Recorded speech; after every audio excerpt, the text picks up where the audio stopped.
Hello everyone and welcome to this new series of lectures that seek to explore development of literary theory after post-structuralism.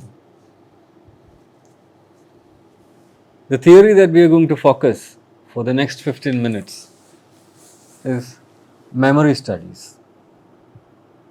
Well, if you ask me, memory studies is not a theory per se. It calls itself studies.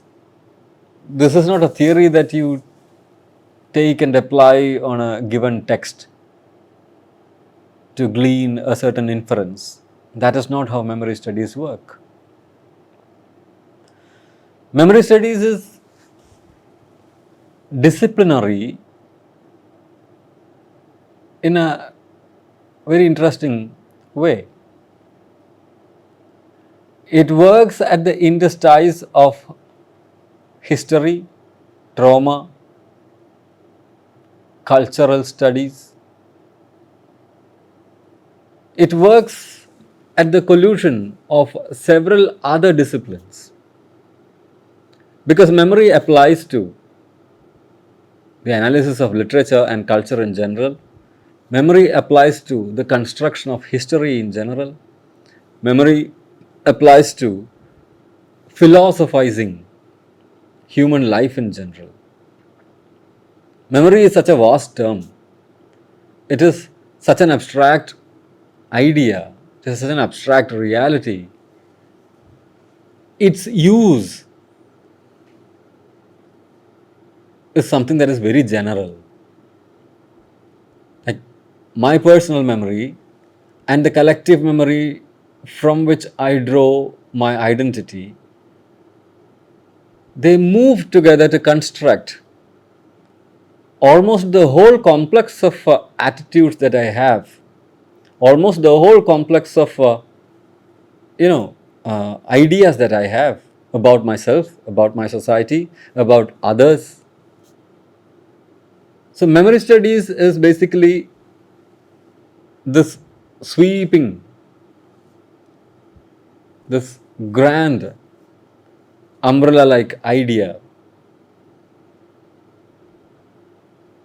which brings together a person's sense of history and a history's sense of persons who make it. I'll explain that in a minute. I'll explain how it works both ways. Memory is, as I have told you, both personal and historic. At the same time, we need to make a distinction between the idea of memory and the idea of history. History and memory are not compatible ideas. History, for instance, is something that is finite. It is written, it is concrete, it is finite, it is exhaustible. You can study it. There are versions of it. And all versions of history are available for scrutiny and critique. Memory, on the other hand, is nebulous, inexhaustible, unmappable. And the versions, all versions of memory are not analyzable. Some of those versions are not even available for the person who tries to analyze it. Memory is more like the source of history, the nebulous source of history, the abstract source of history, the dark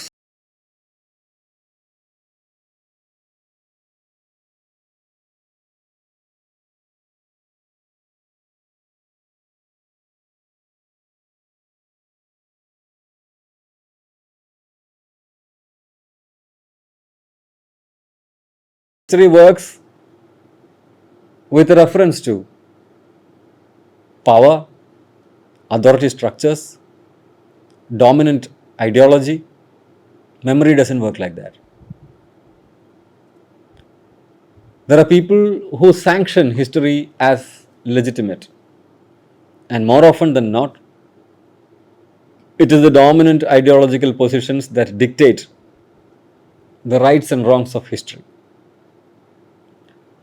So, if a certain political party or if a certain political ideology is in dominance, is hegemonic in a country or in a space or in any space like a country or an empire or a local province, the history of that province, the history of that country, the history of that empire will be decided by the dominant ideology that prevails.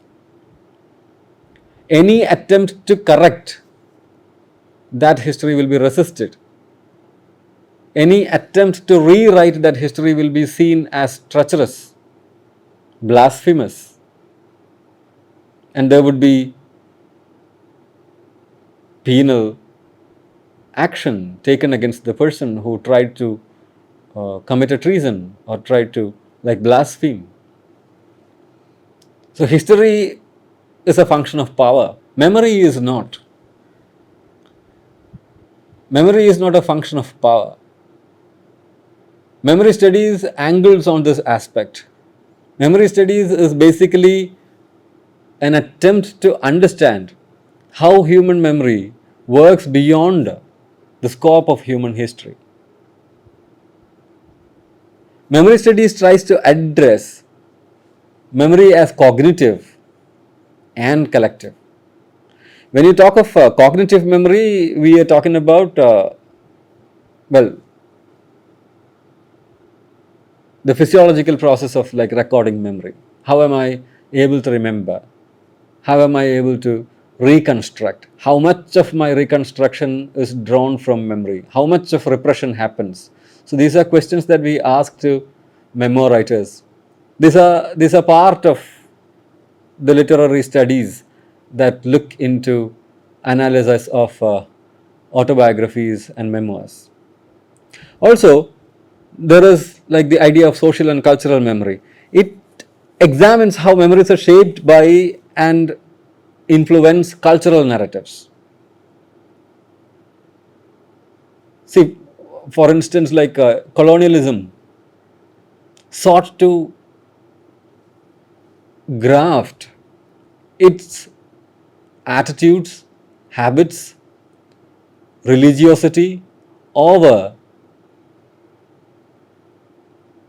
the already existing memory fabric of the colonies, of the native lands. In other words, when the project of colonization claimed that they were bringing civilization to places where heathens lived, pagans lived, when they sought to bring moral instruction, Christian salvation, and a new code of ethics to places that did not believe in such codes or such narratives, there was a clash of memories. But soon what you find is when Christianity went to places in Africa or places in Caribbean for that matter, the narrative becomes syncretic. Like the singing and dancing churches that we have, churches or practices of Christian churches in Caribbeans, for instance, or in other places, other ex-colonies, you would find that the way churches work in these places do not resemble the way churches work in Europe. Religion is practiced differently. Religion becomes an overwritten memory. So this would be an example of, this would be a very reductive example of how social and cultural memories work. So when we look at this, it doesn't have to be colonial, it can be extra colonial also.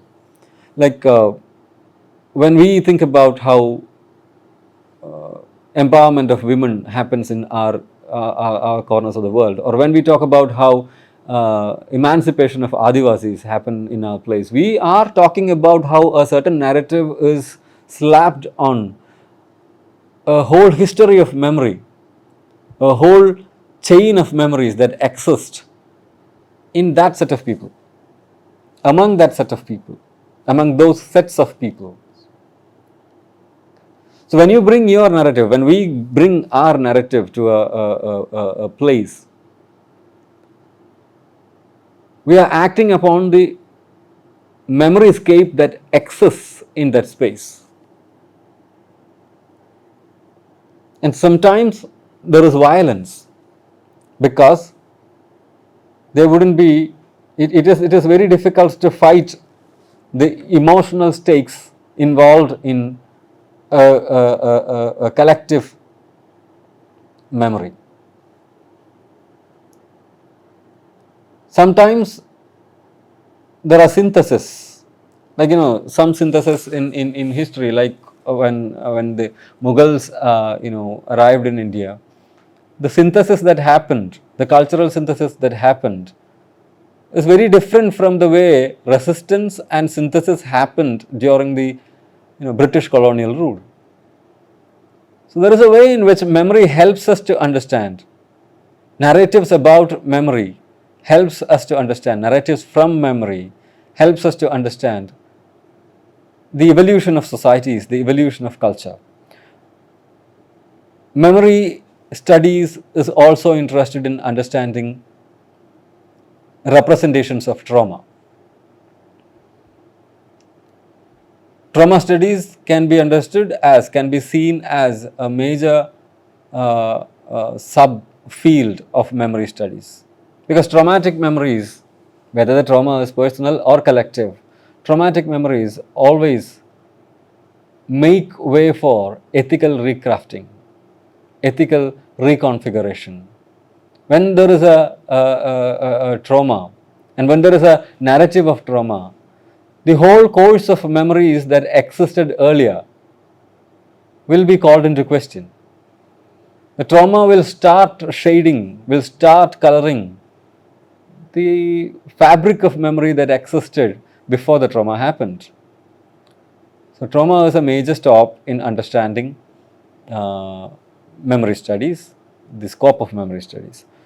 Also, another angle in which memory studies is useful, another theoretical scope of memory studies is when we use it to understand oral histories. As you know, oral histories rely exclusively on memory. An oral culture does not have written documents. An oral culture thrives on the power of the next generation, the power of the forthcoming generation to hold the knowledge that would be passed on from the previous generation via speech, poetry, songs, folk wisdom. In a country like India, we have several communities that do not have typography, that do not have graphology, that do not have like script. Languages exist in India without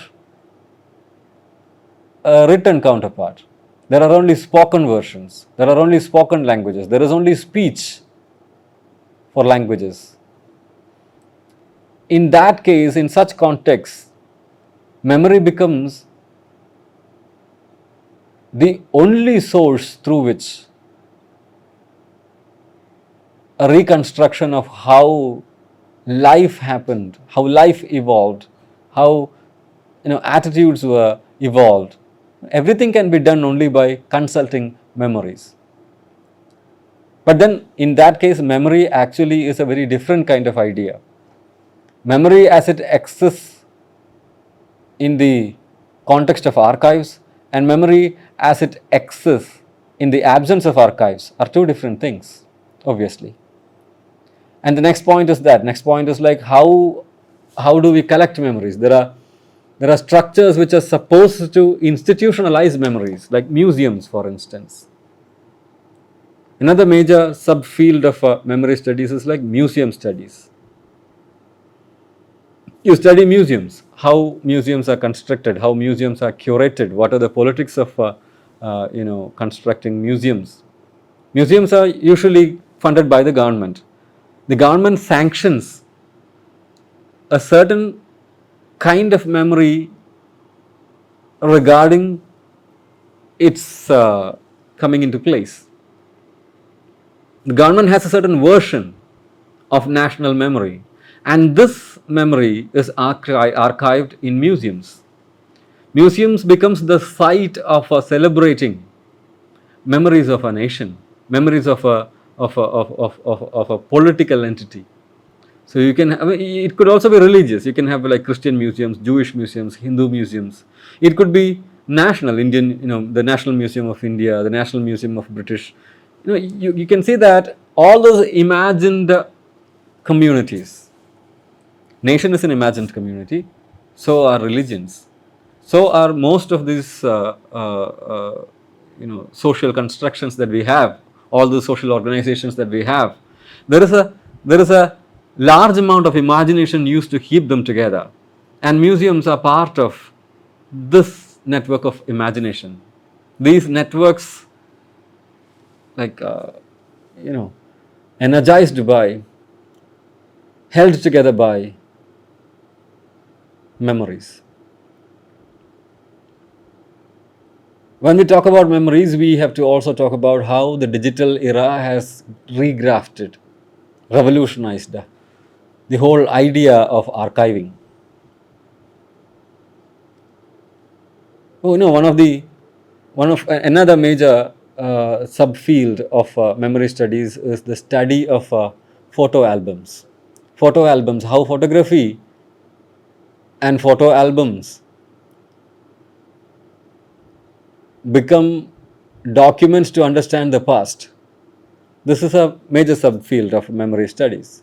But if you look into the future, you would see that photo albums and photography do not actually mean the way it meant in 19th century or the 20th century. In 21st century, we have a totally different way of photographing. We have a totally different way of archiving. We archive on humongous scale in 21st century. Our ability to archive has increased 1,000 times, 1,000,000 times compared to how we used to archive in 19th century. We don't physically archive anymore. Our memories become bits and bytes. Our memories become digital imprints that get collected, archived in cloud space. So the virtual world has now become repositories of cultural memories and personal memories also. And how a study of this space is possible, that also falls under the scope of memory studies. Memory studies involve, like let us say, or we talked like in a few minutes back, we talked about oral communities that rely completely on memories for the perpetuation of their knowledge. Now, print or like written down archiving may not be available for oral communities, but of course there is a possibility of archiving their culture digitally. You can speak, we can have video archives, we can have audio archives. Audio archives and video archives which are stored digitally would basically mean the perpetuation of oral cultures by means of archiving. The possibility of high scale archiving, that is what digitality has opened up for human world, and this will mean a lot for the field of memory studies as well. How much can be held in the memory of a smartphone, how much data can be held in the memory of a computer, all these things basically decide the way memory will intervene in future endeavors of human world. Thank you.